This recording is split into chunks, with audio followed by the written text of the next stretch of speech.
Hello! I-flex ko lang ang aking ginawa na frame. Ayan. At ito yung back niya. Nilagyan ko siya ng fairy lights.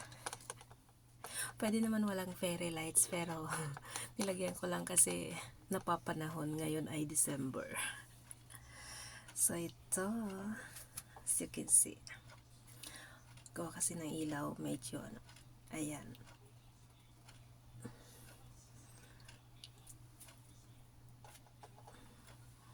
Ayan siya guys. Ayan. Ilayo ko sa ano. Kasi yung plastic niya nagre-reflect. Siguro ganyan. Ayan.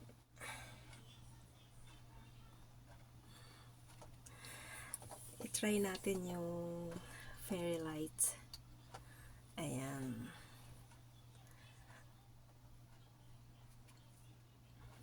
Tapos, tatlo siya. Tatlong ano. So, ayan yung isa. Medyo mabagal. Yung pag ano niya. And then, yung isa naman. Yung isa naka-steady lang. Yung light. Paggabi siguro makitang-kita siya. I-try ko din na walang ilaw.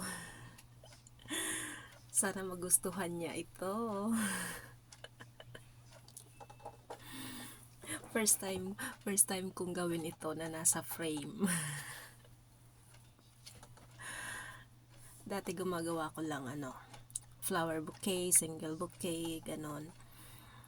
Ngayon, first time kong gumawa ng ilagay sa wooden frame.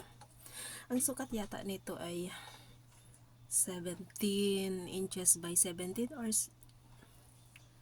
yes, I think. Hindi ako makagawa ng yung medyo flower na iba klase, yung maumbok kasi mababaw lang yung pagka-box niya. Pwede ka maglagay dito ng photo. Mga 3R or 4R pwede. Ayan. Pwede kang gumawa ng ibang klaseng flower pero dapat yung frame mo medyo malalim kasi ito mababaw lang yung ano niya, kaya sunflower or gerbera lang yung pwede siya sa size niya kasi mababaw lang siya, hindi siya malalim. Gagawa sana ako sasamahan ko sana siya ng ibang klaseng flower pero hindi siya kakasya kasi mababaw lang siya. Yan, satisfied ako sa gawa ko first time.